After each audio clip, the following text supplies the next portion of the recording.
अल्हम्दुलिल्लाहि रब्बिल आलमीन वस्सलातु वस्सलामु अला रसूलिहिल करीम व अला आलिहि व अस्हाबिहि अजमईन। अम्मा बाद फ़अऊज़ु बिल्लाहि मिनश शैतानिर रजीम। बिस्मिल्लाहिर रहमानिर रहीम। अलम तर कैफ़ ज़रबल्लाहु मसलन कलिमतन तय्यिबतन कशजरतिन तय्यिबतिन अस्लुहा साबितुन व फ़रउहा फ़िस्समा तुअती उकुलहा कुल्ला हीनिन बिइज़्नि रब्बिहा व यज़रिबुल्लाहुल अम्साला लिन्नासि लअल्लहुम यतज़क्करून। सदक़ल्लाहुल अलीयुल अज़ीम। क्या तुम देखते नहीं हो कि अल्लाह ने कलमा-ए तय्यबा को किस चीज़ से मिसाल दी है? उसकी मिसाल ऐसी है जैसे एक अच्छी ज़ात का दरख्त जिसकी जड़ ज़मीन में गहरी जमी हुई है और शाखें आसमान तक पहुंची हुई हैं। हर आन वो अपने रब के हुक्म से फल दे रहा है। ये मिसालें अल्लाह इसलिए देता है कि लोग इनसे सबक हासिल करें। बेशक अल्लाह रब्बुल आलमीन ने सच फरमाया, अल्लाहु अकबर ला इलाहा इल्लल्लाहु वल्लाहु अकबर वलिल्लाहिल हम्द। हम अल्लाह रब्बुल आलमीन का जिक्र करते हैं, उसकी किब्रियाई को बयान करते हैं। ये उसी की तौफीक है, उसी की इस्तिआनत है कि आज मीनार पाकिस्तान जो 329 एकड़ पर मुश्तमिल एक वसी और अरीज मैदान है, आज छोटा पड़ गया है। पूरे पाकिस्तान से लोग आए हैं और पूरी दुनिया से भी लोगों ने इस इज्तिमा में शिरकत की है। इसमें बलूचिस्तान से, उसके दूर दराज इलाकों से, चित्राल के पहाड़ों से, गिलगित बल्तिस्तान से, आज़ाद जम्मू और कश्मीर से, पंजाब के मैदानों से, सिंध से, समंदरों से, दरियाओं से सब पहुंचे हैं। अल्हम्दुलिल्लाह आज का ये तारीख़ी इज्तिमा न सिर्फ ये कि पाकिस्तान के लिए यकजहती की अलामत बन गया है, इत्तेहाद की अलामत बन गया है, बल्कि पूरी उम्मत मुस्लिमा की तर्जुमानी कर रहा है। और कल इंशाअल्लाह जब इंटरनेशनल सेशन होगा तो आप देखेंगे कि दुनिया के तकरीबन 45 ममालिक से 150 से ज़ायद हमारे मंदूबीन हैं जो शरीक हैं। और ये एक ऐसा मंजर होगा कि नील के साहिल से लेकर ताबखा के काशगर के पूरी उम्मत एक है और ये उम्मत इंशाअल्लाह एक मरतबा फिर सरबुलंदी हासिल करेगी, अपना खोया हुआ मुकाम हासिल करेगी। हम अल्लाह ताला का शुक्र अदा करते हैं कि उसकी तौफीक के बगैर हम ये काम नहीं कर सकते थे। अभी नाज़िम इज्तिमा लियाकत बलोच साहब बता रहे थे कि जो इंसानी बस में हो सकता था वो उन्होंने किया है। हमारे भाइयों ने, हजारों की तादाद में कारकुनों ने आपकी खिदमत के लिए अपने दिन रात एक कर दिए। हमारी बहनें यहाँ मौजूद हैं, डॉक्टर हुमेरा तारिक साहिबा जो हमारी जमात इस्लामी की क़य्यमा है अलका ख़वातीन की, और समीना सईद साहिबा जो नाज़िमा इज्तिमा, उनकी क़यादत में सैकड़ों नहीं हज़ारों कारकुनों ने काम किया है। जिसके बाद फिर आज ये मंजर है कि हर तरफ आपको रिहाइशगाहें नज़र आ रही हैं, आपकी सहूलत के तमाम सामान नज़र आ रहे हैं, यूथ एरिना नज़र आ रहा है, आपको बाजार नज़र आ रहा है। आपकी ज़रूरियात पूरा करने के लिए हर तरह की सहूलत पहुंचाने की कोशिश की गई है। मैं चैलेंज करता हूं कि पाकिस्तान में कोई ऐसी ऑर्गेनाइजेशन नहीं है, कोई ऐसी जमात नहीं है, बल्कि अगर मैं ये कहूं कि हुकूमत भी इतने बड़े पैमाने पर लोगों का इंतजाम नहीं कर सकती तो ये बेजाना होगा। ये जमात इस्लामी है, ये अल्लाह की मदद है, ये हमारी इज्तिमाइयत है, ये हमारा नज़्म ज़ब्त है, ये हमारा डिसिप्लिन है, जिसके नतीजे में अल्लाह का शुक्र है कि ये आज इंसानों का समंदर इस तरह से मौजूद है और मुनज़्ज़म तरीके से मौजूद है। हमारी बहनें भी मौजूद, हमारे बच्चे भी मौजूद, हमारी बच्चियां भी मौजूद, बुजुर्ग और जवान भी मौजूद हैं और अल्हम्दुलिल्लाह रब की किब्रियाई बयान कर रहे हैं। हम अल्लाह की किबरियाई को ही कायम करने के लिए उठे हैं और हम उसी की तरफ अपनी सारी कोशिशों को उसकी तरफ लौटाते हैं और उससे बेहतरीन अजर की उम्मीद रखते हैं। जितने लोगों ने आपकी मेजबानी के लिए काम किया, इंशाअल्लाह अल्लाह की बारगाह में बहुत कुछ उनको मिलेगा, कबूलियत इंशाअल्लाह ताला अल्लाह ताला अता करेगा। हम हुजूर नबी करीम सल्लल्लाहु अलैहि वसल्लम पर दुरूद व सलाम पेश करते हैं कि आज ये जो फसल नजर आ रही है, इकामत दीन की जिद्दोजहद करने वाले ये लाखों लोग नजर आ रहे हैं, ये नबी पाक सल्लल्लाहु अलैहि वसल्लम उनकी तरफ से जो दीन और जो अल्लाह का पैगाम आपने इस उम्मत को पहुंचाया था, इंसानियत को पहुंचाया था, उसका ये समर है। हम आप पर दुरूद व सलाम भेजते हैं, हम आपसे अपने ताल्लुक़ का इजहार करते हैं। आपकी सीरत हमारे लिए सबसे बड़ा सरमाया है।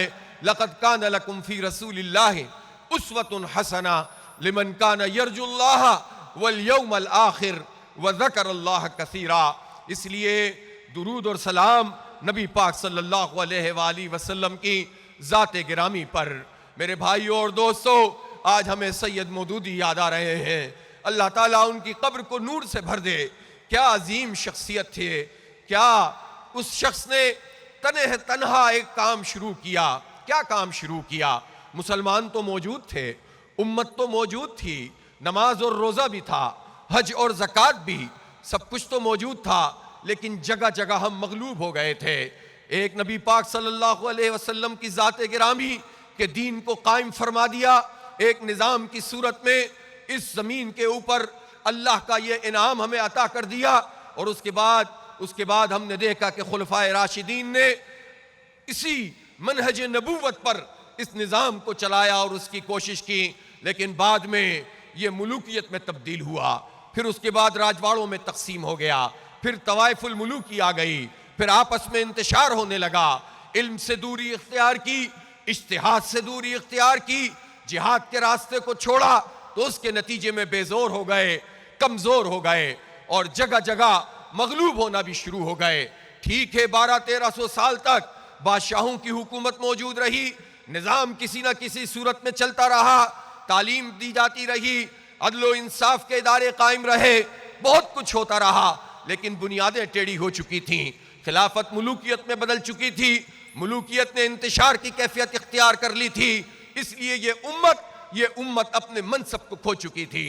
और फिर हमने देखा कि एक तन्हा शख्स उठा और उसने इस्लाम के ऊपर जितनी गर्द पड़ गई थी, महदूदियत की गर्द, वो गर्द कि जो जुजियात और फरोइयात को सब कुछ समझे और असल और कुल को एक तरफ रख दे, उस गर्द को छाड़ दिया। इकामत दीन जो इस पूरी उम्मत का मनसब है, शहादत हक जो इस पूरी उम्मत का मनसब है, इसको उम्मत ने इख्तियार करना छोड़ दिया था। इस वजह से हम मगलूब हुए थे।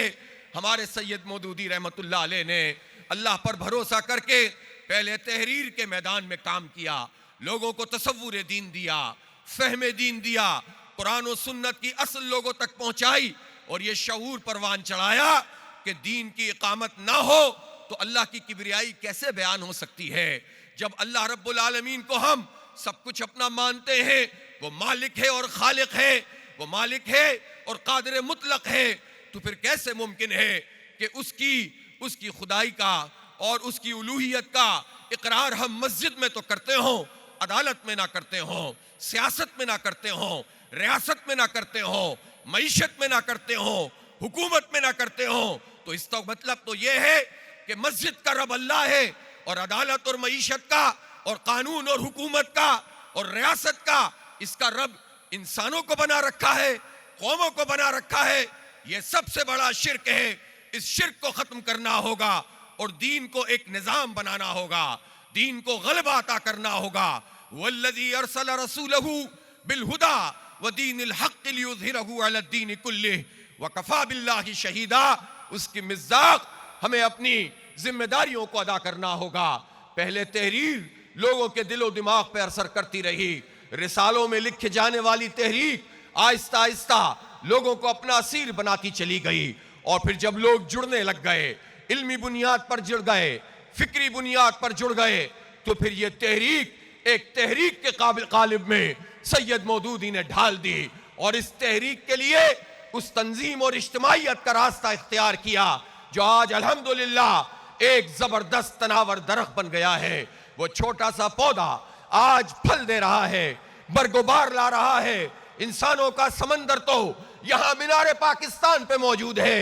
इसलिए अल्लाह का शुक्र अदा करते हैं, उसकी किबरियाई बयान करते हैं, रसूल पाक सल्लल्लाहु अलैहि वसल्लम पर दुरूद और सलाम भेजते हैं और सैयद मौदूदी के लिए दुआए मग़फ़िरत करते हैं कि अल्लाह ताला उनकी कब्र को नूर से भर दे, कि उनके तुफैल ये तहरीक हमें मिली है जिसमें कोई जाती गरज नहीं है, जिसमें कोई इज्तिमाई गिरोही गरज नहीं है, बल्कि इकामत दीन की ये तहरीक है कि अल्लाह का निज़ाम और उसका दीन एक सिस्टम के तौर पर कायम किया जाए।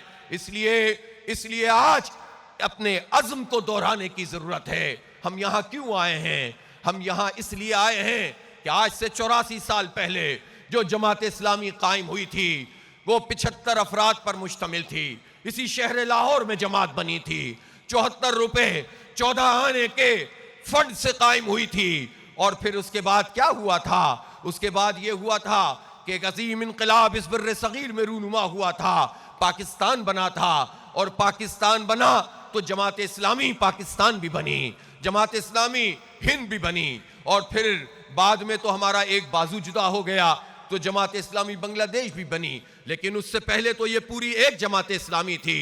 तो जमात इस्लामी ये महज एक जमात नहीं है, इसके कोई सिर्फ सियासी जमात ना समझे, जिस तरह दीगर सियासी जमातें होती हैं जो जिंदाबाद मुर्दाबाद पे चलती हैं, जो शख्सियात पे चलती हैं, जो विरासत पे चलती हैं, जो वसीयत पे चलती हैं, जो खानदानों पे चलती हैं, जो जागीरदारी पे चलती हैं, जो वडेरा शाही पे चलती हैं, जो सरमायादारी पे चलती हैं, जो इस्टेब्लिशमेंट के सहारों पे चलती हैं, जो बैनुल अक़वामी इस्टेब्लिशमेंट के इशारों पे चलती हैं। जमात इस्लामी ऐसी सियासी जमात नहीं है।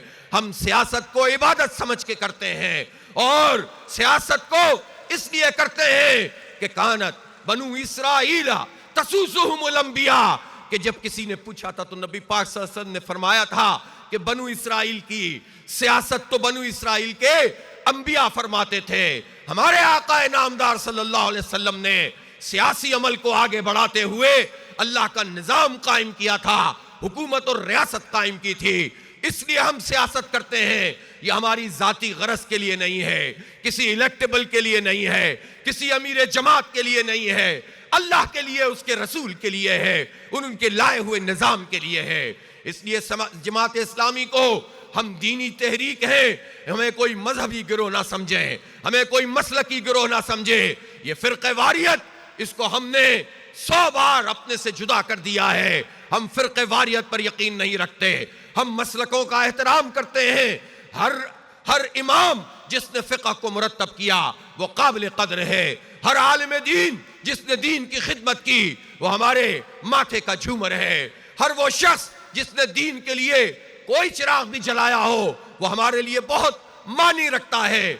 लेकिन हम इन मसलकों की बुनियाद पर, फिरकों की बुनियाद पर उम्मत को तकसीम नहीं करते, बल्कि सब लोगों को जोड़ने का फरीजा अंजाम देते हैं। इसलिए हम मजहबी और मसलकी गिरोह नहीं है, हम दीनी तहरीक हैं। और दीन का मतलब निजाम होता है, दीन का मतलब किसी अकीदे की रोशनी में जिंदगी के पूरा निजाम होता है। और इन्ना दीना इंदल्लाहिल इस्लाम, के दीन तो अल्लाह के नजदीक सिर्फ और सिर्फ इस्लाम है। बाकी जितने अदियान हैं, चाहे जितने निजाम हैं, वो जरूर कुछ ना कुछ लोगों को डिलीवर कर सकते होंगे, लेकिन मुकम्मल निजाम तो सिर्फ और सिर्फ इस्लाम है। इस्लाम आदिल फराहम करता है, इस्लाम इंसाफ फराहम करता है। और इस्लाम सिर्फ मुसलमानों को आदिल नहीं देता, इस्लाम यहूदियों को भी, ईसाइयों को भी, हिंदुओं को भी, हर मजहब के फर्द को बराबर समझता है। अदालत में सब एक जैसे होते हैं, किसी को इस्तिस्ना हासिल नहीं होता। 27वीं तरमीम के जरिए इस्तिस्ना लेने वाले हो सुन लो कि अल्लाह के नजदीक जो निजाम हमें दिया गया है इसमें ना किसी सदर को कोई इस्तिस्ना है, ना फील्ड मार्शल को कोई इस्तिस्ना है, ना किसी वडेरे जागीरदार को कोई इस्तिस्ना है, ना किसी सरमायादार और वजीर आजम को कोई इस्तिस्ना है। सबको पेश होना पड़ेगा। अल्लाह का निजाम सबके लिए है। इसलिए ये अदल का निज़ाम है, ये इंसाफ का निज़ाम है, ये वो निज़ाम है जो इंसानियत की भलाई चाहता है, तरजीहात का तयन करता है। इसलिए ये जमात इस्लामी न मजहबी गिरोह है, ना आम मानों में सियासी कोई जमात है, बल्कि ये इस्लाम के गलबे की तहरीक है जो इंसानियत की भलाई चाहती है।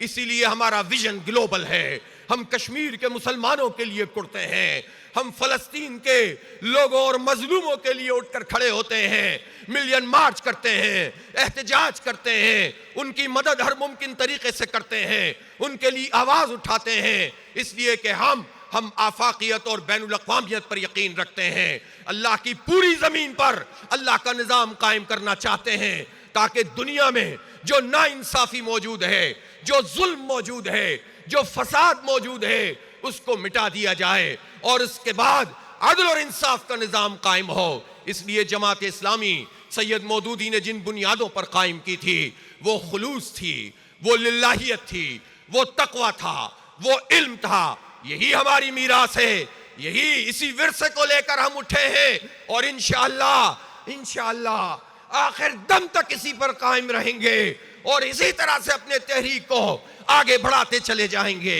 खुलूस अगर मौजूद हो तो जात की नफी हो जाती है, लिल्लाहियत मौजूद हो तो कोई बड़ा नहीं होता। एक इज्तिमाई जिद्दोजहद होती है और वो तहरीक होती है जिसपे हम सब मिलकर आगे बढ़ रहे होते हैं। मेरे भाइयों और दोस्तों, पूरी दुनिया के जो हालात हैं, आप इंटरनेशनल सेशन में तफसील से उसकी आगाही भी हासिल करेंगे, इस्लामी तहरीकों के हवाले से वाकफियत भी आपको मिलेगी। बस कहना यह चाहता हूं कि दुनिया में अगर 8-9 अरब इंसान मौजूद हैं तो 20% लोगों की इजारादारी 80% लोगों पर कायम है।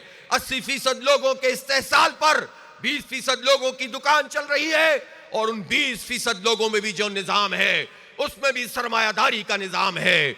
उसमें भी वो निज़ाम है कि जिसमें हुकूमतें भी सरमायादार बनाते हैं। अमेरिका की जमहूरियत का बहुत गलगला है, अमेरिका में बहुत डेमोक्रेसी की और इंसानी हुकूक की बात की जाती है, मगरिब उसका चैंपियन बनता है। लेकिन हमें कोई बताए कि क्या अमेरिका में कोई मिडिल क्लास का आदमी बगैर सरमायादारों की मदद के अमेरिका का प्रेसिडेंट बन सकता है? किसी यूरोपीय मुल्क में कितने मिडिल क्लास हैं जो ऊपर आ सकते हो? लॉबिंग, रिश्वत का नाम लॉबिंग रख दिया है। ये अपनी मर्जी से डिजाइन कर लेते हैं, चूंकि इनकी जमहूरियत बेखुदा जमहूरियत है, ये अल्लाह की हाकमियत को नहीं मानते, तो फिर उसके बाद अपनी मर्जी का निजाम वज़ा कर लेते हैं और फिर चंद लोगों की इजारादारी पूरी दुनिया में कायम होती है। और यही अमेरिका कभी हिरोशिमा नागासाकी पर बम फेंक कर लम्हों में लाखों लोगों को कत्ल कर देता है, कभी इराक में कत्ल करता है, कभी अफगानिस्तान में कत्ले आम करता है और कभी इसराइल को सपोर्ट करके इंसानियत को कुचलने का काम करता है, नस्ल कुशी करता है। यह कैसी इंसानियत है, यह कैसी जमहूरियत है कि हर वो करारदाद कि जो मजलूमों के हक में उठती हो उसको आप वीटो कर देते हैं और आप कहते हैं कि हम जमहूरियत के चैंपियन हैं। यह नहीं चलेगा। दुनिया का यह निजाम अब इस तरह जुल्म पर नहीं चल सकता, ना इंसाफी पर नहीं चल सकता।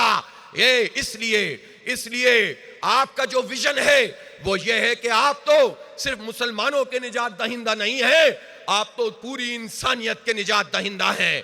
आपके पास जो निजाम है वो आला और अरफा है, सबकी खिदमत करना चाहता है और जानता है, इसलिए इस विजन से काम करना है। लेकिन हम ये समझते हैं कि हम अपने मकामी हालात से गाफिल नहीं हो सकते। इस्लामी तहरीक अपना विजन तो आलमी रखती है, लेकिन काम मुकामी हालात में करते हैं। हमारे मुल्क के हालात देख लीजिए। इस वक्त हमारा मुल्क बड़ी तमन्नाओं से बना था। हम जिस जगह पे यहाँ मौजूद हैं, यह मीनार पाकिस्तान है। यहाँ 23 मार्च 1940 को एक करारदाद पास की गई थी कि मुस्लिम अक्सरियती इलाकों पर मुश्तमिल एक मुल्क बनेगा और इस मुल्क के लिए कोई दूसरी चॉइस नहीं थी सिवाय इसके कि पाकिस्तान का मतलब क्या? पाकिस्तान का मतलब क्या? ला इलाहा इल्लल्लाह के लिए यह मुल्क बना था, अल्लाह की हाकमियत के लिए, जर्नेलों की हाकमियत के लिए नहीं, जागीरदारों वडेरों की हाकमियत के लिए नहीं, सरमायादारों और माफियाज की हाकमियत के लिए नहीं, अल्लाह की हाकमियत के लिए, और इसके अवाम को वो ताकत फराहम करनी थी जो अल्लाह ने अवाम को अता की है कि अल्लाह के बाद इंसानों को अल्लाह ने ये मकाम दिया है कि उन्हें वो ताकत फराहम की गई है। लेकिन यहां पर अवाम के हक पे डाका डाला गया है और ला इलाहा इल्लल्लाह के निजाम से हमें दूर रखा गया है।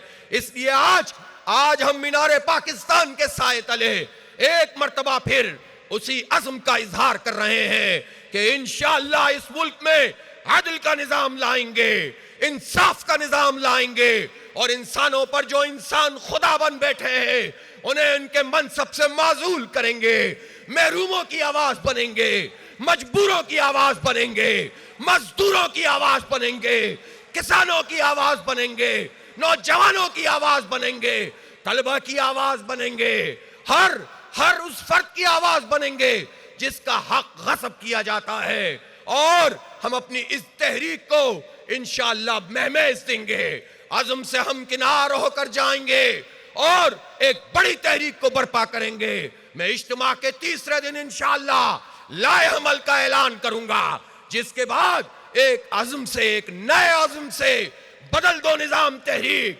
पाकिस्तान के चप्पे चप्पे में चलेगी, गांव गांव में चलेगी, खेतों खलियानों में चलेगी, तालीमी इदारों में चलेगी, मस्जिद के मीनारों से आवाजें आएंगी, मिंबरों से चलेगी और खेल के मैदानों से चलेगी। हर जगह पे इंशाअल्लाह हम लोगों को बेदार करेंगे। जुल्म का ये निजाम अब मजीद नहीं चल सकता।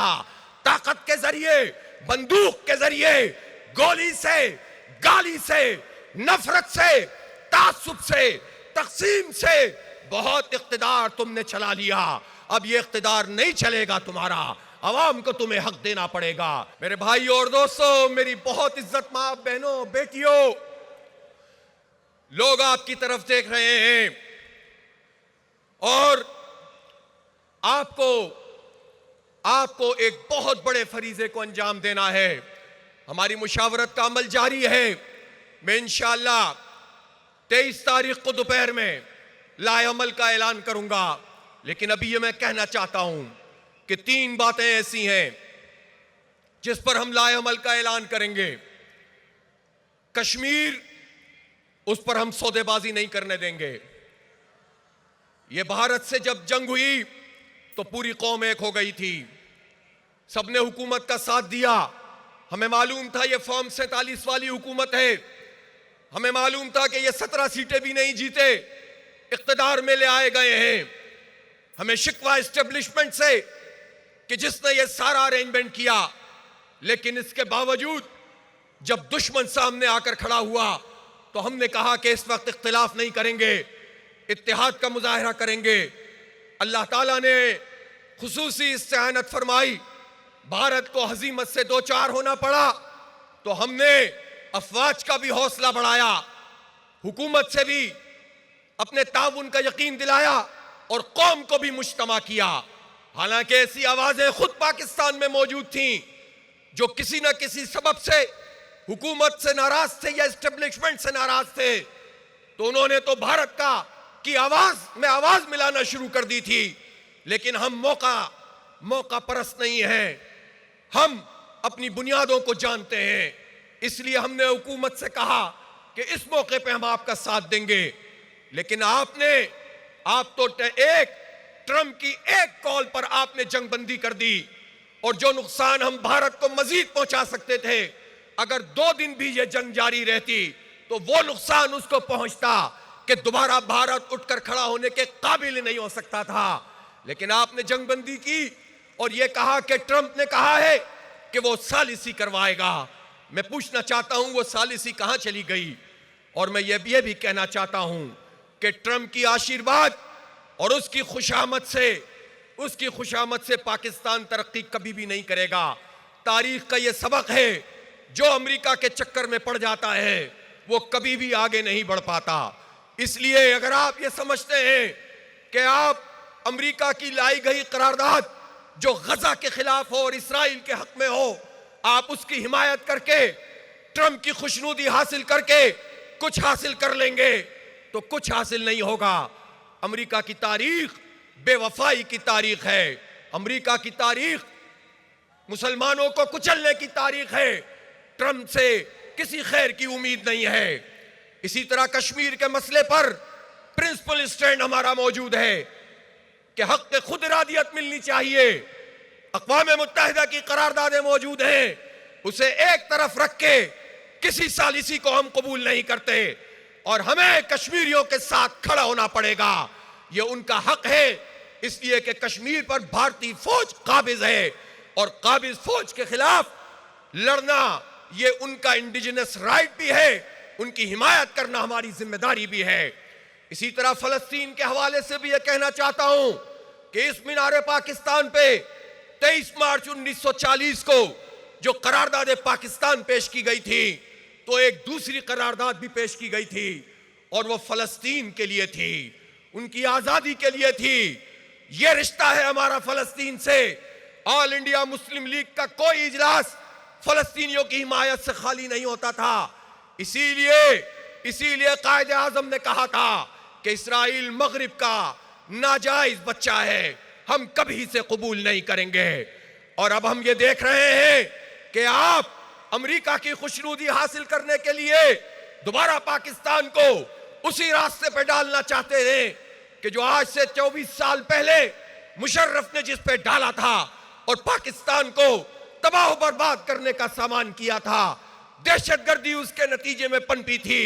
हमारा खैबर पख्तूनख्वा बदअमनी का शिकार हुआ, बलोचिस्तान बदअमनी का शिकार हुआ। भारतीय राह यहां पर दहशतगर्दी करती है, अमेरिकी CIA और ब्लैक वाटर ने यहां दहशतगर्दी की। आपने हमारे बॉर्डर को गैर महफूज किया सिर्फ अमेरिका की मोहब्बत और उसके खौफ से। क्या एक मर्तबा फिर आप हमें अमेरिका की गोद में डालना चाहते हैं कि अफगानिस्तान से भी हमारी जंग हो जाए और इंडिया के आगे हम सरनिगू हो जाएं? कभी भी ऐसा नहीं करने देंगे। और एक बात पाकिस्तान के हुक्मरान समझ लें कि किसी भी सूरत में तुम्हें, अगर तुमने सोचा भी कि इब्राहिम एकॉर्ड का हिस्सा बनोगे, तुम्हें इबरत का निशान बना देंगे हम इंशाअल्लाह। तुम्हारी दास्तां तक भी ना होगी दास्तानों में। मत समझो कि तुम्हारे पास ताकत है, बंदूक है, ये सब धरी की धरी रह जाती है जब बिफरे हुए आवाम निकलते हैं और अपने ईमानी जज्बे से लबरेज निकलते हैं तो फिर कुछ नहीं चलता। इसलिए इस्राइल से दोस्ती या इब्राहिम एकॉर्ड का हिस्सा बनना और फलस्तीनियों से बेवफाई किसी सूरत में काबिल कबूल नहीं है। अच्छी तरह से हुक्मरान इस बात को समझ लें। और हम ये भी चाहते हैं कि पाकिस्तान में एक आईन मौजूद है, एक दस्तूर मौजूद है।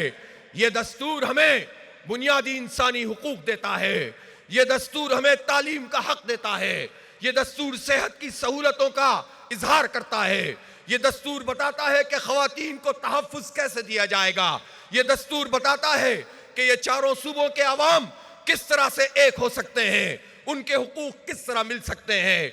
ये दस्तूर एक जामे दस्तावेज है, उसके लिए लोगों ने बहुत कुर्बानियां दी हैं। इसमें जमात इस्लामी का एक बुनियादी किरदार रहा है। ये दस्तूर तो मौजूद है जिसमें यह भी लिखा है और वाज़े तौर पर लिखा है, पहले ये प्रियम्बल था, अब दस्तूर का हिस्सा है कि हाकमियत आला अल्लाह ताला की है। कुरान और सुन्नत के मनाफी कोई कानून साजी नहीं हो सकती। लिहाजा हम ये कहना चाहते हैं कि पाकिस्तान का निज़ाम पाकिस्तान के दस्तूर के ताबे नहीं है। पाकिस्तान का निज़ाम अंग्रेजों का बनाया हुआ है। पाकिस्तान का निज़ाम, उसमें लोगों को हक नहीं मिलता।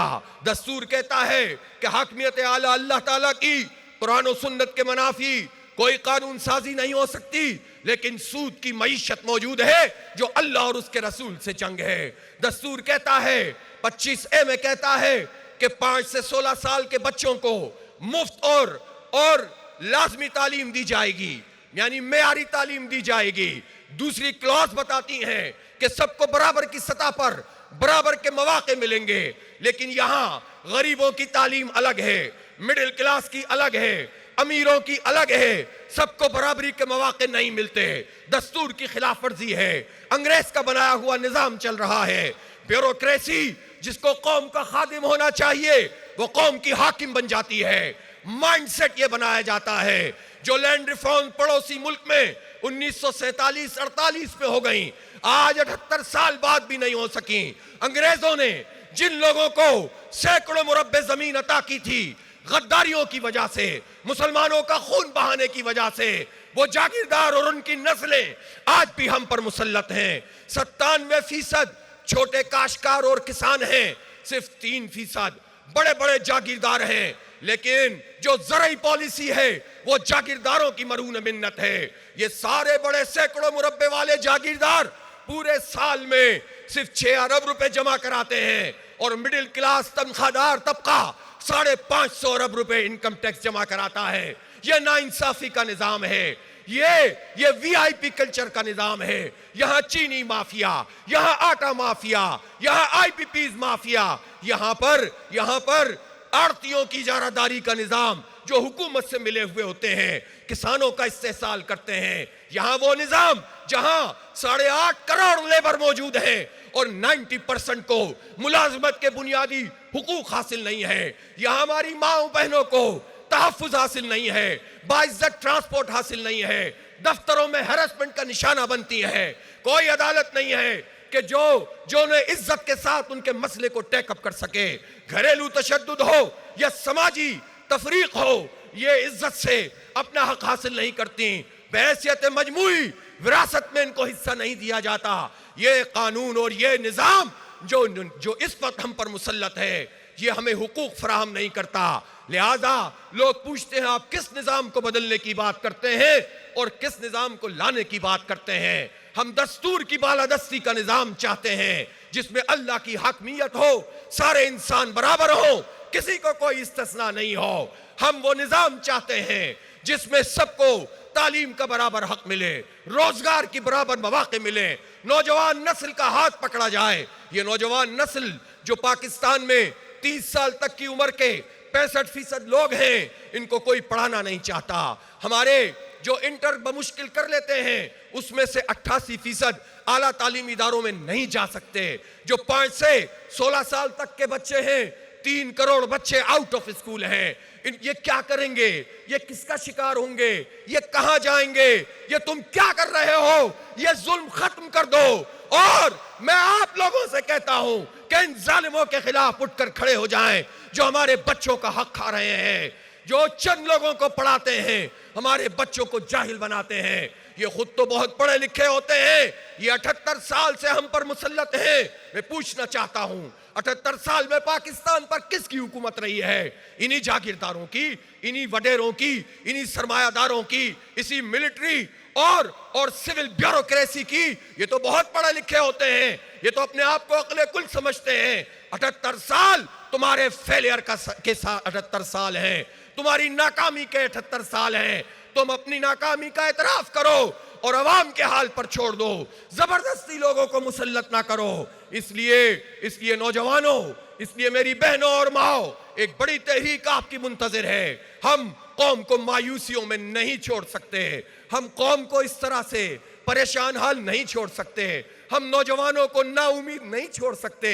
कहते हैं पाकिस्तान में हमारे लिए कुछ नहीं है। मेरे नौजवानों, कौम के नौजवानों, तुम हमारी उम्मीद हो और हम ये बताना चाहते हैं कि हम तुम्हारी आवाज भी बनेंगे, तुम्हें साथ लेकर भी चलेंगे, तुम्हारा हाथ भी पकड़ेंगे, तुम्हें पढ़ाएंगे, तुम्हें आगे बढ़ाएंगे।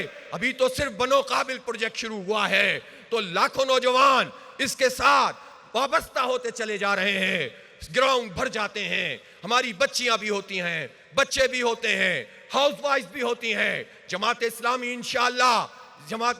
इंशाअल्लाह मैं जो परसों लाए अमल का ऐलान करूंगा, इसमें नौजवानों के लिए भी एक वाज़े लाए अमल का ऐलान करूंगा। इसलिए एक मर्तबा फिर मैं आप सब लोगों को खिराज तहसीन पेश करता हूं कि पूरे पाकिस्तान से चलकर आप यहाँ आए हैं। मुझे मालूम है माशी हालात बहुत ख़राब हैं, लेकिन ये आपके ईमान की क़ुव्वत है। आप अल्लाह के मेहमान हैं, आप इतनी बड़ी तादाद में यहाँ मौजूद हैं। आपको अगर कोई तकलीफ पहुँचती है तो मैं पहले ही अमीर जमात की हैसियत से आपसे माजरत चाहता हूँ, लेकिन ये ज़रूर कहना चाहता हूँ कि बड़े मकासद के लिए चलने वाले छोटी छोटी तकलीफ़ों पर परेशान नहीं होते हैं। तकलीफ़ें देखनी है तो इख्वानुल मुस्लिमून के लोगों की देखो। कोई 20 साल, कोई 25 साल जेल में रहते रहे, 1 साल के लिए आए, फिर जेलों में फेंक दिए गए। तकलीफें देखनी है, नहीं भूल सकते हम मशरिकी पाकिस्तान के शोहदा को और कुर्बानियां देने वाले जमात इस्लामी और इस्लामी छात्र शिबिर के नौजवानों को, जिन्होंने फांसियों के फंदे पर झूलना पसंद कर लिया, नजरिए की कुर्बानी नहीं दी। तकलीफें तो उन्होंने छिली हैं। और खुद क्या पाकिस्तान में अल्लाह बख्श को शहीद नहीं किया गया? क्या यहाँ इस खित्ते में हमारे नौजवानों के गले नहीं काटे गए? क्या कराची में हमारे शोहदा ने कुर्बानियां नहीं दी हैं? क्या पूरे मुल्क में तालीमी इदारों में लोगों ने हक के खातिर और सच के खातिर जाने कुर्बान नहीं की, कैरियर कुर्बान नहीं किए? इसलिए यह हक का रास्ता है, सच का रास्ता है। हालात एक से नहीं रहते। ज़हनी तौर पर तैयार हो जाइए। जब आप निजाम को चैलेंज करेंगे तो हर तरह के हालात आ सकते हैं। क्या आप हर तरह के हालात फेस करने के लिए तैयार हैं? क्या कुर्बानियों के लिए तैयार हैं? क्या जेलों में जाने के लिए तैयार हैं? क्या खून बहाने के लिए तैयार हैं? और जब आप तैयार हैं तो फिर कोई आपका रास्ता नहीं रोक सकता। एक बात मैं वाज़ेह करना चाहता हूं, हमारे लायामल में सैयद मौदूदी रहमतुल्लाह अलैह ने वाज़ेह तौर पर हमें बताया था कि हम तामीर और तत्हीर अफकार करेंगे, हम तंजीम और तरबियत के जरिए आगे बढ़ेंगे, हम माशरे की इस्लाह करेंगे और हम निज़ाम की तब्दीली के लिए इनकलाब इमामत का फरीज़ा अंजाम देंगे। और ये चारों काम बैक वक्त करेंगे। और ये भी बता दिया था कि ज़ेरे ज़मीन नहीं करेंगे। ये भी बता दिया था साजिशों के जरिए इख्तिदार में नहीं आएंगे। ये भी बता दिया था कि फॉर्म 47 पर कोई हमें लाने का सोचे भी नहीं। वैसे तो ये किसी भी सूरत में हमें लाने का नहीं सोच सकते, इसलिए कि ये समझते हैं कि जमात इस्लामी आएगी तो इनके लल्ले तलल्ले, इनकी करप्शन, इनकी लूट मार कहाँ जाएगी। लिहाजा एक ही रास्ता है, अल्लाह पर भरोसा करो और राय अम्मा को हमवार करो, पुरअमन सियासी मुजाहिमत करो, जुल्म की हर इक़दाम को चैलेंज करो, मकामी सतह पर भी करो और कौमी सतह पे भी करो, बैनुल अक़वामी सतह पे भी करो। मकामी हालात से कटकर कोई तहरीक इस्लामी तहरीक नहीं हो सकती। लेकिन यह भी याद रखिए, जमात इस्लामी में कौम परस्ती की कोई गुंजाइश नहीं है, फिरका परस्ती की कोई गुंजाइश नहीं है। बलोचिस्तान पर जुल्म होता है, हम आवाज बुलंद करते हैं। मैंने हिदायतुर रहमान से कहा था कि मैं मीनारे पाकिस्तान पर बलोचिस्तान का मुकदमा रखूंगा, और आज भी बात कर रहे हैं, बार बार बात करेंगे कि वहां जुल्म बंद किया जाए, नौजवानों को तालीम दी जाए, रोजगार दिया जाए। वहां पर स्मगलिंग के जरिए से जिस तरह पैसे बढ़ते चले जाते हैं और लोगों को कुछ नहीं मिलता, कारोबार करवाया जाए। स्मगलिंग पर जो चंद लोग काबिज होकर सरहदों पर लोगों का इस्तेहसाल करते हैं, उसको खत्म करके लीगल फ्रेमवर्क में काम किया जाए, और जिन लोगों के प्यारे लापता हैं उनको वापस लाया जाए, बलोचों को इज्जत दी जाए। ये मुकदमा हम मीनारे पाकिस्तान लाहौर में पेश कर रहे हैं। हम खैबर पख्तूनख्वा के लोगों का मुकदमा भी पेश करते हैं जो दहाइयों से बदअमनी का शिकार हैं, जिन्हें कत्ल किया जाता है, जहां दहशतगर्दी हो रही होती है, और हमारा हुक्मरान तबका मामलात को हल करने के बजाय नारेबाजी, बयानबाजी और शिद्दत के जरिए से मसलों को हल करना चाहता है। हम ये कहना चाहते हैं कि अमरीकी गुलामी को छोड़ दो, अपने पख्तूनों से भी मिलकर बात करो, बलोचों से भी बात करो, सिंधियों से भी बात करो, पंजाबियों से भी बात करो। पाकिस्तान के फ्रेमवर्क में ये सब मिलकर एक ताकत बनेंगे तो ये पाकिस्तान की ताकत होगी, ये इंसानियत की ताकत होगी, ये इस्लाम की ताकत होगी। इसलिए हम हर जगह जहां पर जुल्म है और परेशानी है, वहां का मुकदमा लड़ेंगे। कराची में आपने देखा कि किस तरह एक मिनी पाकिस्तान को यरगमाल बना के रखा हुआ है। अंदरूनी सिंध में आपने देखा धाड़ियालों का राज है, कच्चे और पक्के के डाकू मिलकर लोगों का इस्तेहसाल कर रहे हैं, हारियों का हक मारते हैं, शहरों पे भी कब्जा ये वडेरे कर रहे हैं, विरासत और वसीयत की इजारादारी कायम है। और क्या पंजाब में सब अच्छा है? किसान रो रहे हैं, 60% लोग ज़राअत से वाबस्ता हैं। एक साल में 600% ज़राअत के शोबे में हम नीचे चले गए। वादा किया था कि गंदुम 3900 रुपए में खरीदेंगे, नहीं खरीदी, झूठ बोला, फिर धोखा दे रहे हैं। गंदुम इंपोर्ट करते हैं, उसमें भी करप्शन करते हैं, एक्सपोर्ट करते हैं, उसमें भी करप्शन करते हैं, चीनी इंपोर्ट करते हैं, एक्सपोर्ट करते हैं, उसमें भी करप्शन करते हैं। सीमेंट माफिया आ गया है और लोहा माफिया आ गया है। साल के 12 महीने 12 माफियाओं का राज रहता है।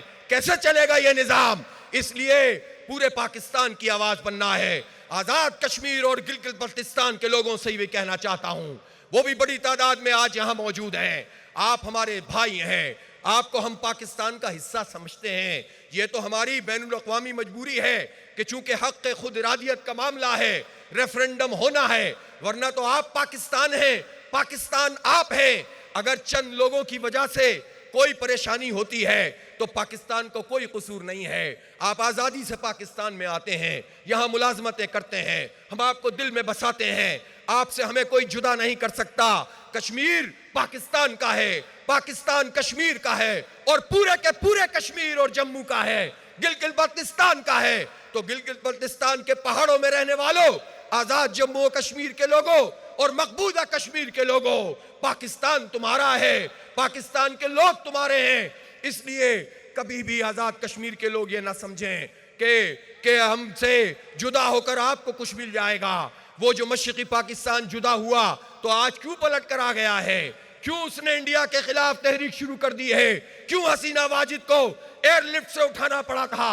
बड़े नारे लगे थे, बड़ी बातें हुई थी, लेकिन ये नाकाम हो गए लोग जिन्होंने इंडिया के कहने पर या उनकी आशीर्वाद से कोई काम किया है। इसलिए पाकिस्तान शहबाज शरीफ, नवाज शरीफ का नाम नहीं है, आसिम मुनीर जनरल का नाम नहीं है, जरदारी का नाम नहीं है, इमरान खान का नाम नहीं है, इवन नईमुर रहमान का भी नाम नहीं है। पाकिस्तान के 25 करोड़ लोगों का नाम है। उसके लिए कुर्बानियां देने वाले उन महाजिरों का नाम है जिनकी ट्रेनें जब लाहौर पहुंची थी तो आधी बोगियों से खून बह रहा था। उन शुहदा का ये पाकिस्तान है। इसलिए किसी जर्नल, किसी सियासतदान, किसी हुक्मरान की वजह से आप पाकिस्तान से नाराज ना हो। ये पाकिस्तान भी इस जाबिर तबके से आजादी हासिल करेगा इंशाअल्लाह, और पूरी दुनिया में हम लीड करेंगे। बाकी बातें अगले सेशन में करेंगे इंशाअल्लाह।